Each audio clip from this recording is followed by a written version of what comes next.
welcome back to Storm Beats with me, Stormy. This song won't stop playing because I have it, pressed play, and it's gonna kill me. Please God. Though before I can make it back to my car, my phone rings. A quick glance at the caller ID shows Rebecca's name blinking on the screen. Thank God, thank God, thank God. Without wasting any time, I answer the call. However, the tone she assumes isn't what I'm hoping to hear. Are you there? Ragged, a bit out of breath, there's a tinge of urgency to it. Listening to her from my side of the line makes it seem like she's just ran a marathon prior to this call. Becca, where? I got your message. What happened? Nothing. Well, Zach's in a bit of a tight spot right now. Define tight spot in this context, Ash. I'll tell you about it later. There's nothing we can do about it now. Where are you, by the way? Home by. I had to make a quick visit to the library. Listen, Ash, that thing Isabella told us about. There's something you guys need to... Please tell me you didn't... Whatever. Save it for later. I'll meet you there. This is... related to that. I don't like the sound of that, Ash. But, alright. And please, hurry. Gotcha. Give me a few minutes. She mumbles a goodbye, then hangs up. Becca's the last person I need to account for, yet the call left something strained in the air. Thankfully, I don't have to linger in it for too long. The drive back to Solemnwell only takes a matter of minutes. I find her pacing in front of Isabella's room, hands clapped tightly in front of her as she treads the small space offered by the hallway. The second she looks up, apologies spill out of her mouth first. I'm sorry, Ash. I was in a hurry. It doesn't matter. What's important is you're here. Not burnt to a crisp or brutally murdered somewhere. Whole, alive. Although she seems a bit shaken, it doesn't really matter in the grand scheme of things. At least now I can relax, ease the pressure off my shoulders, if only by some. Anyway, let's head inside. We shouldn't be talking about this out here. You have a copy of her key, right? We're borrowing Isabella's flat? What is this really about? She has some files in there, also related. She merely nods in understanding. I hope you know what you're doing. However, the minute she moves the fish at the key, she winces. A small reaction, but sets a precedence for a careful observation nevertheless. A closer look at her reveals a much more disheveled appearance than usual. Hair in a bit of a mess, probably flattened in a hurry. The back of her dress also shows stains of dirt in a place it rarely gets into. She's also leaning more using her left arm. She's right-handed. Perhaps the most telling is the slight limp she has. Once she leads me into the room. It all sprouts a hatful of questions. What exactly happened and how she ended up in the state? Pretty sure a simple trip to the library won't do that. But she never gives me a chance to bring it up. The second we're seated in the tiny living room, she gets straight to the point and asks about Zach. Typical Rebecca. All right, no more suspense. Oh, were you also worried about Zach? I know, me too. What happened to Zachary? And I don't want you to mince words. Tell everything as it is. He's been detained. The police arrested him this morning. Arrested? Why? She raises her eyebrows in question, and I quickly fill her in on what happened. From the moment I've gotten the news down to the very person at the root of this trouble. The very person he's been friendly with from the start. She falters the second I drop Scumbag's name, disbelief all over her features. Are you sure it's him? This must be a mistake. Yup, quite sure it's the bastard we saw at the precinct, in all his pompous glory. What was Zachary even doing in the mansion? Breaking and entering? Are you kidding me? I know Zachary can look a bit intimidating at first glance, but he's not the kind of person who will do those things. That's exactly what I told the geezers at the precinct, but they won't listen. Apparently they caught him in the act. Of course they won't. They're up against Wright's smug face, for fuck's sake. He's the one who has the money. I'll talk to him. Oh, buddy. Tell him you hit him. He's gonna be so hot for you. Are you kidding? Are you kidding me, Becca? Immediately, every thought in my head stops and I stare at her.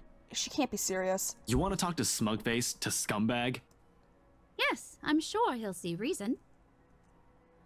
She wastes no time. Ignoring her limp, she gathers her things and stands up, ready to leave. I grab for her arm before she walks past, carefully to avoid hurting her, in case there really is an injury. Seems like at first glance, but you can't be sure until after a careful examination has been made. I suspect some bruising at least. Although minor internal fractures aren't out of the equation, they have a nasty way of staying hidden. But that possible injury is the least of my problems right now. Now when she's likely planning a march into the Ermengarde mansion just to talk to the guy. I'm kind of into it, actually. Like, I am actually kind of into her talking to him. What are we at heart-wise? Yeah, I'm trying to get with her, so do you think he'll really listen? Do you really think he'll listen to reason? I don't think that might have harmed. I don't know. We won't know until we try, will we? I just don't see why she thinks it's a good idea. She was at the party. She saw how the man acted when put a damn spotlight that shines on everything negative about him. Becca, believe me, he's not the kind of person who will. The only thing he'll listen to is the sound of his own voice. She's kind of friends with him, though. I've spoken to the guy, Ash. He can be difficult, but he's not as unreasonable as you think. Did it ever occur to you that maybe, just maybe, this might be some sort of misunderstanding? He just filed a case against Zach this morning. Well, I'll make him take it back. It's not as simple as you think. That man believes what he's doing is right. What do you want me to do then? Just stand around and wait for some miracle that'll get Zach out of that cell? No, I want you to leave it to me and let me handle this. No, I trust Rebecca. I trust Becca a lot more than I trust you, Ash. You're not the only one who can do things here, Ash. Quit playing the damn hero, you're not. You should be thankful someone's even trying to help. This is like that bloody letter again. You kept ignoring people's warnings, and now that we're probably in deep shite, you're taking it all on yourself. Why can't you be glad that people are trying to help you out? How? By running blindly into things? All I want is for you to be careful. I know what I'm getting into, Ashton. That arm injury and the limp tell a completely different story. Please tell me you did not just do something dangerous today. It was just a trip to the library. Besides, she caught me off guard. What, did you think I went looking for her with a book in hand? I'm not stupid, Ash. And I'm not just going to stand around while my friend's in jail. I won't let that bloody ghost do whatever she wants to us either. If you can't accept that, feel free to stay the way you are. You know what? Get it, girl? I'm into Becca like this. I don't know if I don't really care for her too much, but like, fuck yeah. She pauses, anger briefly subsiding, then quietly. Just remember that she almost came too close to taking Isabella from us. You're lucky someone's still here. You're the one who kept brushing all of this cursed thing off. In fact, you're the one who dismissed Isabella first. Oh! The last one feels like a slap to the face. Really, Rebecca has a knack for being brutally honest with her opinions. We've often clashed at times, yet I still respect her for it. Her opinion is as valuable as every other person's I've let into my life, and this time she's right. I've made a huge mistake. But damn, I'm trying. And you didn't? Back at the movie house, you were agreeing with me. Besides, curse or not, you still should have ran. That woman's not something you can hit with a book. Believe me, Ashton, I did. Then a bloody cart came out of nowhere. Do you have any idea how painful being hit with one is? But you know what? If it weren't for a damn book, you wouldn't be yelling at me right now. I would be dead. A sobering silence descends in the room. Instantly, both our angers have been tempered as the gravity of that one word hit us. Dead. How many more close calls do we have to go through? How many deaths do we have to witness? How long can we keep this up? We're bound to break at one point. No normal human being with a sane mind can last like this, losing people important to them one by one right in front of them. I've already come close to losing Isabella. Although Zach's not in a better situation, he's alive, I think. I'm not losing him and Rebecca too. Let's leave these issues for now. There are some things, a lot of things, you need to know. Fine then. But if this is going to be long, let me just get something for the sprues. That marks the end of it. At least for the time being. As soon as Rebecca returns, we'll get straight down to business, surprisingly easy considering the rigid air in the room. Although there's some tense fumbling for words at first, the whole conversation gains steam once what happened last night at the BRC has been put on the table. All at once, everything we've brushed off, carelessly ignored, and rudely dismissed have been laid out for close scrutiny. My own encounters with the woman, Rebecca's close brushes with death every time she appears. The dread, the fear, the terror she brings out even in the bravest of us. Everything. Because no matter how bleak this all seems, there must still be a way out of this. There has to be, logic be damned. Or at least, that's what I'd like to believe. Yet, even as the cold morning light shifts to the warm hues of the late afternoon, and eventually night, none of this still makes a fucking damn sense. Darkness has fallen, but we're still nowhere near figuring things out. If anything, we're more at a loss than we've ever been before we started this. The next thing I know, frustration rears its ugly head at the sheets of paper I've been holding, smacks the table harder than I've intended. The sound of it echoes loudly in the small room, and we simply fall silent. Along with it is a release of another long-held breath. Perhaps the 100th since this morning. We aren't getting anywhere at this rate. If you aren't getting anywhere, maybe you should move on to some other stuff first. Leave it for now. But what are we even supposed to be looking at here? A pattern, something that might hint a way out of this. The guys from BRC have probably also read that dumb paper. They've been working on the mansion before the open house, but Isabella found it during. Maybe there's something more to this. What do you mean? Becca makes a vague gesture at the papers she brought, then crosses her arms and leans back into her seat to glare at it. The way she's staring at it, you'll think she wants to set the entire stack on fire. Apparently, there was some stuff that people haven't been telling us. You mean our own teachers have been lying to us all this time? Hey, now don't blame us. Blame the bloody books they wrote. Sighing, I reach for one of the papers Rebecca has brought with her and carefully inspect the words printed on the page. A copy of an old newsprint from even before the city has been founded. Just a typical newsprint, but my eyes do linger at the illustration of a noble woman's servant. Any ideas why they're keeping this in the restricted section? Rebecca merely shrugs at my inquiry, but her own annoyance seeps through her answer. How should I know? I wasn't even aware we have archives that go as far back as this. This is before the city was even founded. As a matter of fact, if it weren't for Andrew's help, I wouldn't have gotten my hands on any of it. Maybe they didn't think it would be important to talk about it. After all, this is more Anselm's than ours. That or some old bugger's hiding something. Why else would these tell a completely different story? Revisiting what's written seems useless. A useless endeavor on its own when you have nothing to gain from it. Thanks to those, we're also missing a lot of things here. There's still a gap. A huge one. Even with the information we currently have right now, it still feels like there's something we're overlooking. All we have to go with is the mansion, the letter, and all the stuff selfish people have been keeping from the public, but what else? At present, everything seems to point to where this all started. The Ermengarde mansion. Will bringing the letter back there fix everything? Fuck. The mansion's a private property now. I can't just waltz in there. I'd rather die before I even think of begging Wright to let me in to investigate the place. After what he did to Zach, not gonna happen over my dead body. One thing's very clear. After these 2 days, however, we're not safe anywhere, and I have to act fast if I want to keep my friends alive. We can't keep running away.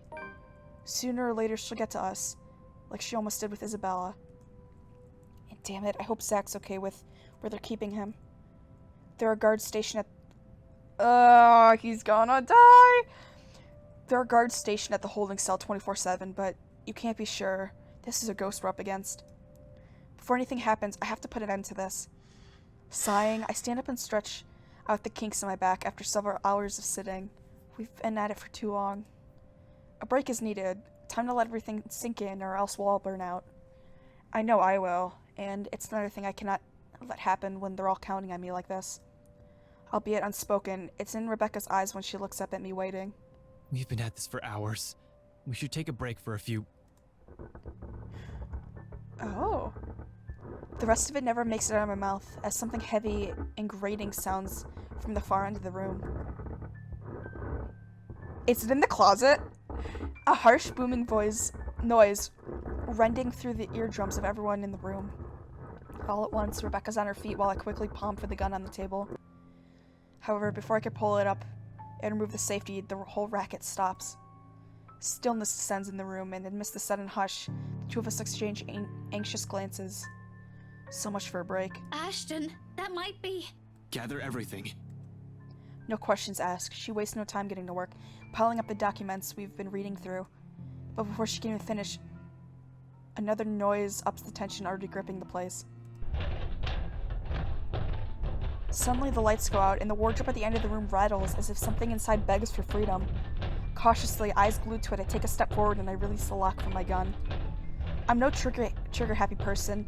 I'm not even sure this will work on a ghost. But right now it was a smooth surface against my palm, with the trigger on my finger provides the closest thing I have to relief as I approach the closet. I have everything. We should just... Worried as she is, she immediately stops at the sight as I raise my hand, but the edge is there while she huddles in the space between the door and the room. In case this goes south, whatever I find inside, she has enough time and space to run from their position. In 2 deep breaths, I've crossed the room and stood in front of the closet. Don't do this to me. Don't! Whatever's inside has yet to stop thrashing. Instead, it has moved to banging at the door, louder and louder the longer I dally. Another shallow breath. A glance at Rebecca. A nod. Something creaks. Then, in the next moment, I'm grasping at the handles and swinging the doors wide open to reveal... nothing. Right away, I part through the clothes hanging on, and still none. No ghost. No woman. Not a single trace of whoever's inside. Confused, I glance back towards Rebecca, only see her mirroring the same expression on my face. The noise has finally stopped, but I'm quite sure this isn't my imagination. Or maybe it is, and I'm just too strung up that my head... Wait. Maybe it is, and I'm just too strung up that my head's now making things up. Whatever the case is, we need to get out of here as soon as possible. This only confirms that we aren't safe anywhere. Without bothering to close it, I move back, readying to leave, adrenaline now coursing through every vein in my body. In the next second, I'm barking orders and... We should go, Becca. We need to... I'm sent sprawling on my back as something cold catches my ankle and yanks. A resulting fall knocks the wind out of me. Pain racks my whole spine and back of my head as it collides against the floor with force enough to dislodge my own brain from the skull. A moment lasts before the stars fade from my vision, and then I sense it. Cold tendrils twisting around my ankles, a smell of vile rot assaulting my nose, nauseating, sickening, a foul smell draining every sense of my body. The moment, her horrid laughter, still as unpleasant and vicious as the last time I've heard it, reaches my ears, my eyes snap open. Hey, girlie! Perhaps it's just inexperience. Or maybe my mind's still attempting to comprehend this. Regardless, the minute my eyes lay on her, the whole of my body freezes, the gun in my hand turns useless as my grip on it slackens. It's in the manner of her gaze bores on me, I'll say, the look of utter hatred and malice I've seen loads of times. From suspects, mostly murderers, who never regretted their actions despite being caught, this is the face of someone who can no longer reason with. And I know the moment she laughs again and starts dragging me towards her, it's already going to be the... Ashton! Snap out of it! No. I can't die here. Not yet. The haze fades from my mind and instincts kick in. Kick in then and there. Becca, out! Get out! Get out of here! With one powerful tug, I yank my foot out of her grip and scramble back on my feet, ignoring the piercing wails she fills the room with. Within the span of seconds, I'm gunning for the door, grabbing for Rebecca's arm and leading her out. Into the hallway, down the flight of steps, and right inside my car. I waste no time flooring on the gas pedal the second she closes the door behind her, and in a short while, I'm driving us out of Salemwell. I don't even entertain the thought of winding down just yet. even as the last of the woman's painful cries fade into the night.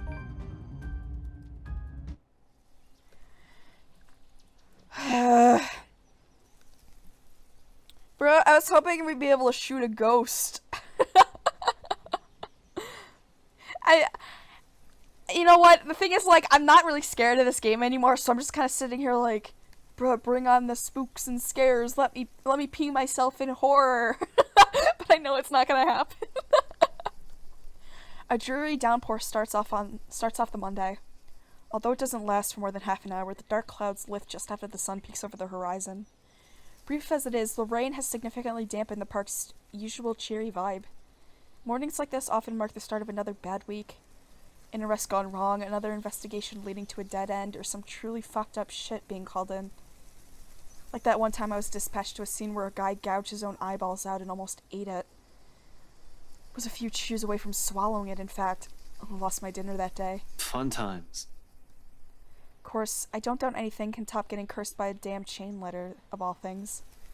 This is the sort of stupid thing people pass along as a prank through emails and text messages, for fuck's sake. A ghost chasing after you puts the icing on the cake. So far, all we've done is run, snoop about, read stuff, and run again. It frustrates me to no end how we're still no closer to the answer. Even my car reflects the state my mind is in. The photocopies of documents litter every available surface.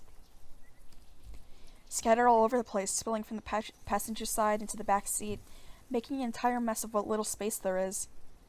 Not that I'm any better.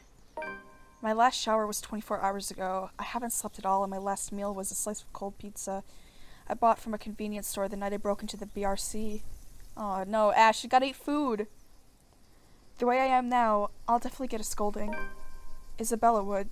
Well, she would complain about how dark the bags under my eyes were getting, and how I reek, and how I need to shower pronto. Rebecca will definitely give me an earful and tell me how to take care of myself better. Say that I'm killing myself on the job. I can rest easy when this is all over. It's not that I can't feel the pang of hunger. With that woman chasing after you, it's difficult not to feel anything other than horror. The rush of adrenaline coursing through my veins, and my desperation to survive. In fact, I can still sense the ghost of her touch from last night. Her bony digits wound tightly around my ankle, and the horrid smile she has on her as she pulls me closer. The memory is enough to send a shiver up my spine and make me antsy.